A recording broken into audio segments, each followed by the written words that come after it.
नमस्कार प्रिय साथियों, मैं हूं आचार्य श्रीधर खांडल और आप देख रहे हैं विक्रम संवत 2080 का वर्षफल।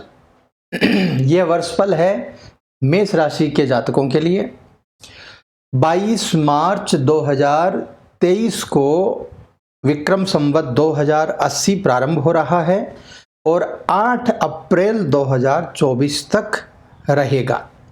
तो ये जो समय का अंतराल है यानी 22 मार्च 2023 से 8 अप्रैल 2024 के बीच में मेष राशि के जातकों के लिए पूरा वर्ष कैसा रहेगा, विक्रम संवत 2080 का पूरा वर्षफल आपको देने जा रहा हूं।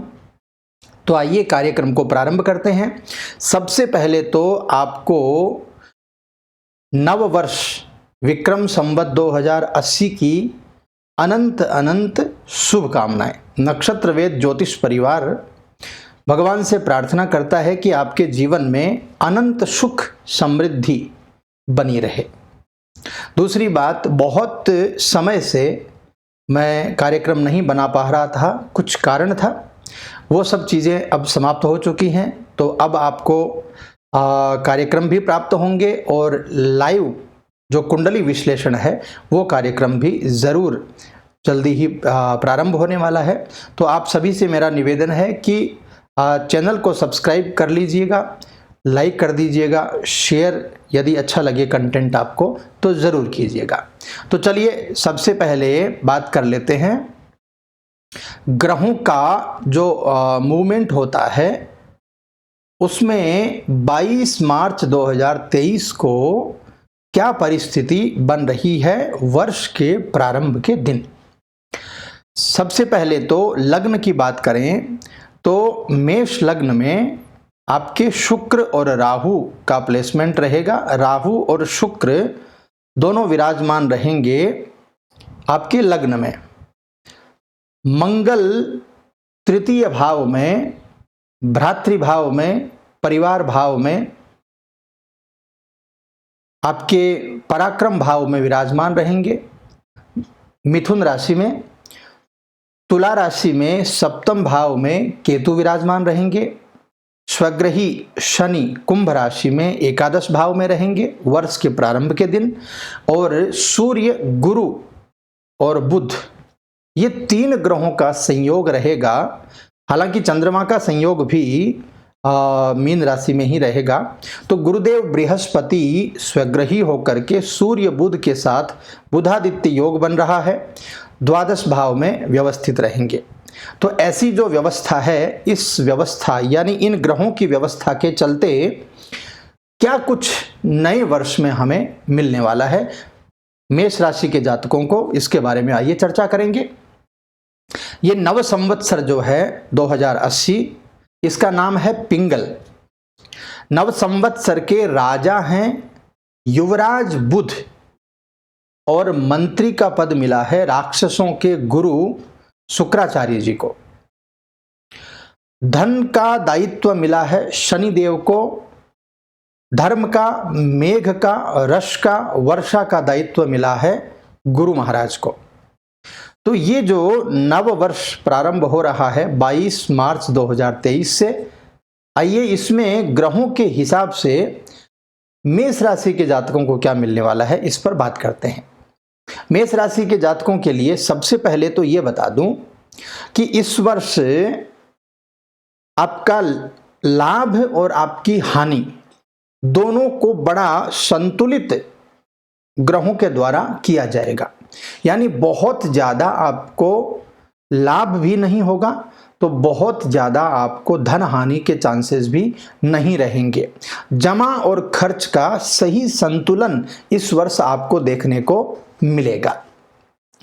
भूमि खरीदना हो, वाहन खरीदना हो, कोई भी प्रकार का लेन देन करना हो, कोई भी प्रकार का क्रय विक्रय करना हो, इस समय यानी इस वर्ष आपको बहुत अच्छे परिणाम इन चीज़ों में मिलने वाले हैं।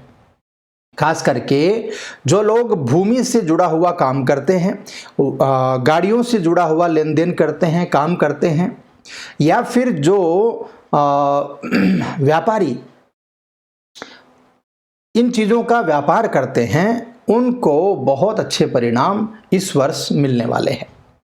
विद्यार्थियों की बात करें तो विद्यार्थियों के लिए प्रतियोगिता परिणाम बहुत ही उत्तम इस समय रहने वाले हैं। इस वर्ष विद्यार्थियों को, जो विद्यार्थी सरकारी नौकरी में जाना चाहते हैं, जो विद्यार्थी इंजीनियरिंग कर रहे हैं, जिन विद्यार्थियों को इंजीनियरिंग कॉलेज में एडमिशन लेना है, जिन विद्यार्थियों को विदेश जाकर के पढ़ाई करनी है, उनके लिए बहुत अच्छे परिणाम इस वर्ष प्राप्त होने वाले हैं।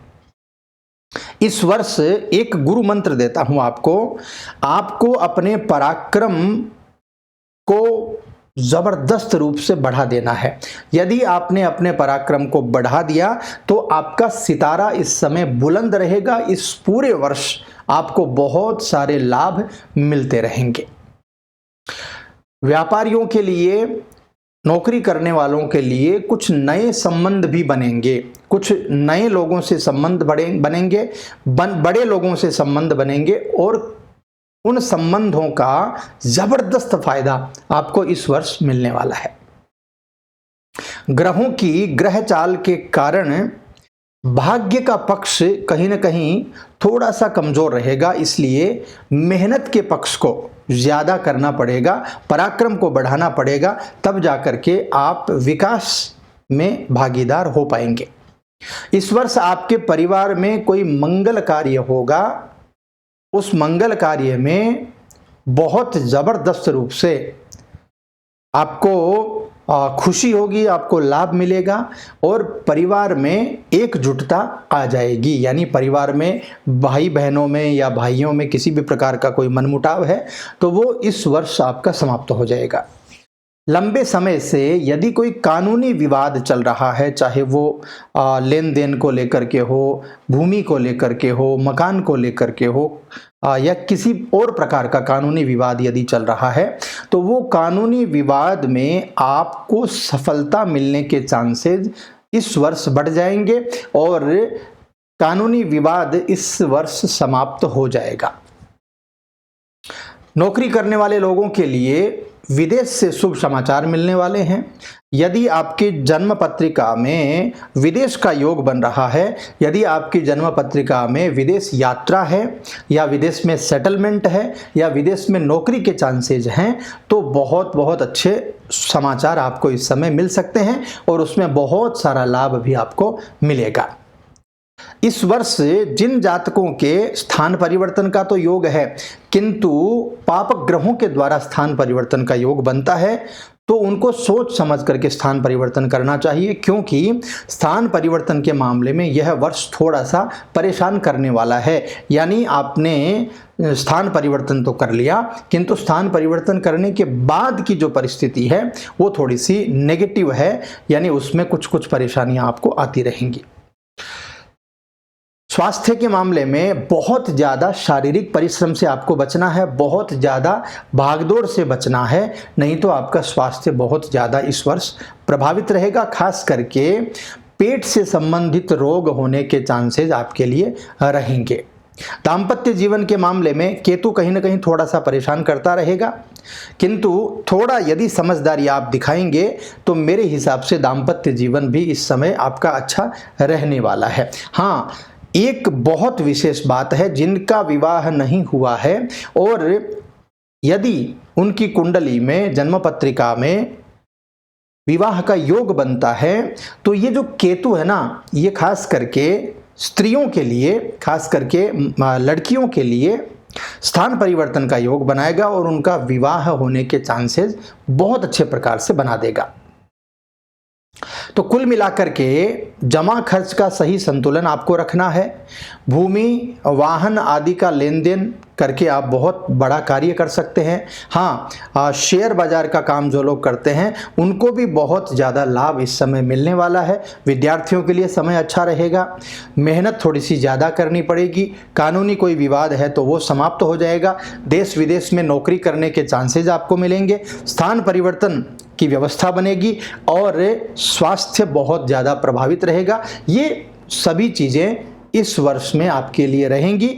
बहुत ज़्यादा लंबा वीडियो नहीं बने, इसके लिए मैंने सब चीज़ों को शॉर्ट करके आपको बताया है। अब उपाय बता देता हूँ क्या करना चाहिए। इस पूरे वर्ष में हनुमान चालीसा आपको ज़रूर पढ़ना चाहिए। एक नियम बना लीजिए, मंगलवार शनिवार को हनुमान चालीसा ज़रूर पढ़िए, और यदि रोज़ पढ़ पाते हैं तो सबसे बढ़िया है। एक हनुमान चालीसा प्रतिदिन करिए, और सप्ताह में एक बार सुंदरकांड का पाठ या तो मंगलवार या शनिवार के दिन आप ज़रूर कर लीजिए। इससे क्या होगा, शनिवार को यदि हनुमान चालीसा करते हैं तो आपके धन से संबंधित बहुत अच्छी व्यवस्थाएं बन जाएंगी, और यदि मंगलवार को हनुमान चालीसा का पाठ करते हैं, सुंदरकांड का पाठ करते हैं, तो आपका व्यक्तित्व निखर करके आएगा, आपका चरित्र अच्छा हो जाएगा, आपकी सभी व्यवस्थाएं अच्छी हो जाएंगी, और स्वास्थ्य से संबंधित चीज़ों में भी लाभ आपको मिलने लगेगा।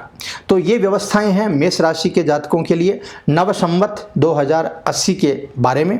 कैसा लगा यह कार्यक्रम आपको कमेंट करके ज़रूर बता दीजिएगा। यदि अच्छा लगा हो तो लाइक शेयर सब्सक्राइब ज़रूर कर लीजिएगा, और यदि आपको जन्म पत्रिका फ्री में दिखाना है तो जन्म पत्रिका से संबंधित हमारा जो कार्यक्रम रहता है प्रत्येक बुधवार को और रविवार को या शनिवार को, तो वो कार्यक्रम आपको पुनः प्रारंभ यदि करवाना है तो आप कमेंट करके ज़रूर बताइएगा।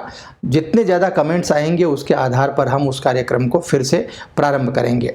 तो आप सभी के लिए ये हिंदू नववर्ष बहुत अच्छा रहे, भगवान की कृपा इस नववर्ष में आपके ऊपर बनी रहे। इन्हीं कामनाओं के साथ में मैं आपसे विदा लेता हूँ। ओम नमः शिवाय।